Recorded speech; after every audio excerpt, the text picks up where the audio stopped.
Welcome to a new daily top Askreddit video. Today's topic: what travel destination actually lived up to the hype? Grand Canyon. It actually breaks your brain a little. At first you think, oh, that's not that big, but then you start walking and the parallax movement your brain is expecting doesn't happen and something clicks and your brain grasps the actual scale of the thing you're looking at. The feeling of looking at something so massive that you can't even compute the scale of it at first is both vertiginous and exhilarating. It's an absolutely incredible experience. I remember this feeling distinctly. Took a helicopter ride over it and the pilot explained that the field of grass we could see was actually 100 feet plus trees. Your brain can't take it in. Swiss Alps. Absolutely breathtaking. Hiking in Switzerland was like walking in a painting. I'm Australian and my son and I recently spent time in New Zealand, Fiordland, West Coast, Canterbury, etc. It was breathtaking. Anyway, he told me last week he's going to Switzerland to hike. I asked him to show me some pics and we both said, it looks like some fantastic artificial painting. I'm so glad to hear the actual experience was like that. He'll love it. Maui. It was breathtaking. Everywhere you went it smelled of plants, flowers and the ocean. The pace of the city was very laid back. All town roads were 35 miles per hour or under. Standing in line to pay for anything was not an annoyance as everyone around you is relaxed and friendly. I wish I could go for a couple weeks every year just to recharge. Agreed. I always thought Maui and all of Hawaii was overhyped. I was expecting nothing special but figured let me spend 10 days because it will be a one and done kind of trip. Wife and I stayed in Lahaina exactly a year before it all burned down. We loved every little bit of Maui. Rented a car and put on 1,100 miles in 10 days. We went everywhere and I want to go back for more.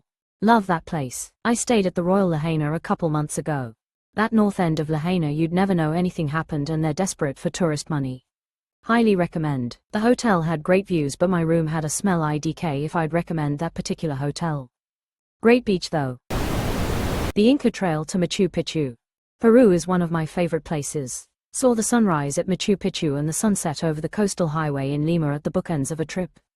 Absolute beauty. Me doing Machu Picchu on its own, I guess it's kind of cool. Me doing the Inca Trail to get to Machu Picchu, holy moly, this is one of the most amazing things ever. How much hiking experience do you need to do the Inca Trail? I've done Machu Picchu and it was cool, but Inca Trail may be on my bucket list. Kyoto. Peaceful, beautiful, and somehow even better in silence. Kyoto during cherry blossom season has to be one of the most beautiful places in the world. It really feels unreal when the petals start falling. New Zealand without a doubt. My favorite place on earth. Can't agree more. The drive into Aoraki National Park is stunning. Just got back after 2 weeks mainly on the South Island. Loved every minute. I want to go back and spend more time up north. When you do, come to Great Barrier Island. It's quite off the usual tourist path. I live here and it's like a microcosm of the whole North Island. Mountains, bush, beach, hot pools, maraus, dolphins, whales and spectacular sunsets. I wake up every day unbelievably grateful that I call this place home. Iceland. If you love nature, you'll be amazed. Every stop on the way, even to tank gas, are worth it. Completely shocked how far I had to scroll to find this. But happy for me as someone who loves it. I've been twice and would happily go 5 more times. The hikes are absolutely breathtaking. The black and green landscapes and the waterfalls and glaciers. The people are delightful. Driving the ring road, living out of a camper van, eating sandwiches and hiking and not being on your phone and not thinking about work is fucking life-affirming happiness. I will say Slovenia is actively underhyped and I can't wait to go again.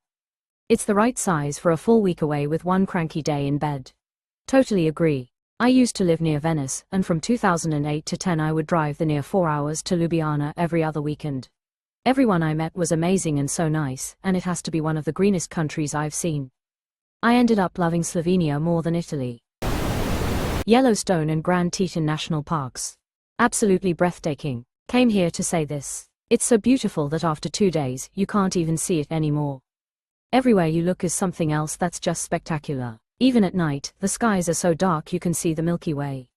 Yellowstone is humbling if you have a soul. Every time we go to Yellowstone, I try to imagine how it would feel 150 years ago, riding on horseback, with no guidebook to tell you what's around every bend. It had to be mind-boggling.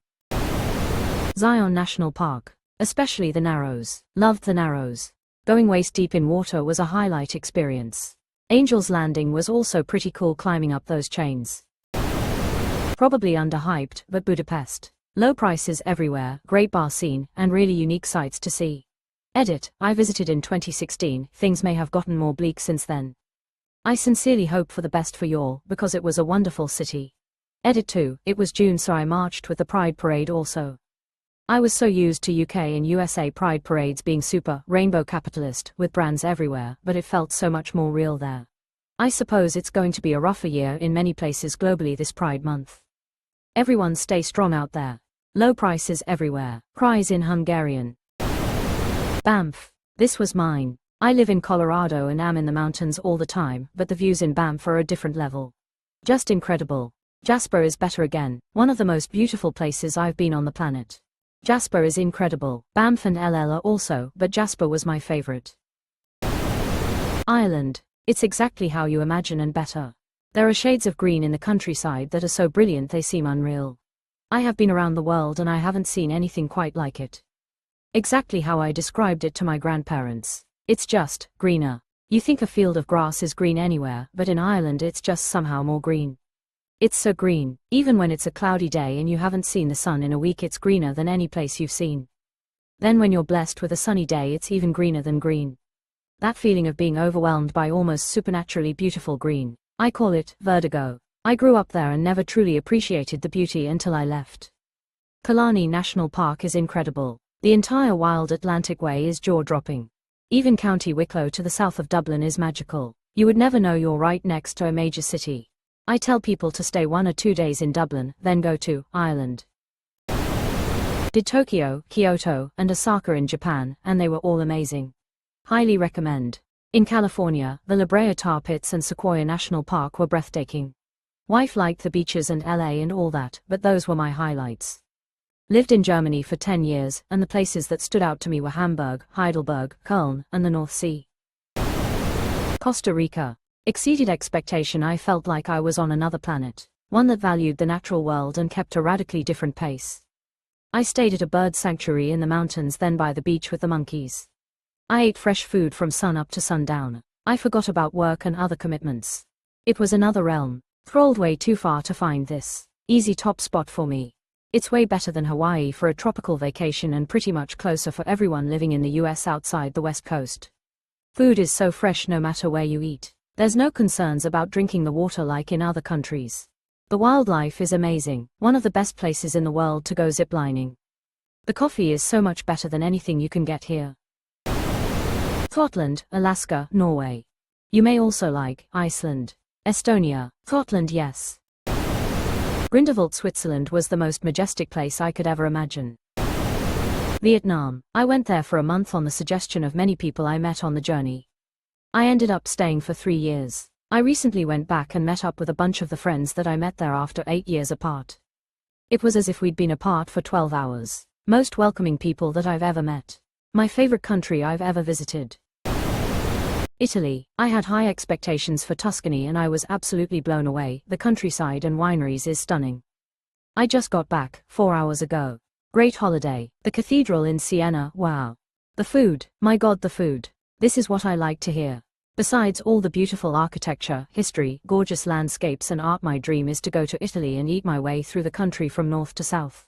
The Scottish Highlands really did for us! Exclamation mark. The A82 from Inverness through Glencoe and down to Loch Lomond might be my favorite drive in the entire world. I just returned from 2 weeks in Scotland last night. It's honestly one of the most amazing trips I've ever taken. We did the exact drive that you specified, and stayed a few nights on Mull, and a couple nights in Oban. Everywhere that we went in Scotland, Edinburgh, Inverness, Mull, Oban, Glasgow, was absolutely stunning. I feel that I'm still walking on air from that visit. For me, Japan totally lived up to the hype, especially Tokyo and Kyoto. The blend of futuristic tech and ancient culture is unreal, and the food. Amazing. The vibes of starting in Tokyo and ending in Kyoto were perfect for me. Super high tech, fast-paced hustle and bustle to super relaxed, old-school vibes. Paris, France. Every day after seeing some of the most beautiful streets in the world, we would walk back to our rented apartment VRBO and the street would be filled with vendors and little shops. We'd walk in and purchase beautiful wine, fresh bread, cheese, cold meats and have a charcuterie dinner.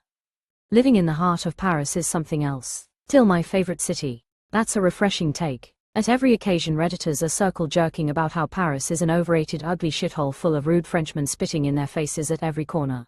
Some parts of Paris are most definitely dirty and ugly, some people are definitely as swipes, and it's not a perfect museum city like Venice, but damn if I'm not blown away by the place on a weekly basis, and I absolutely want to hate this city I live in, but I just can't.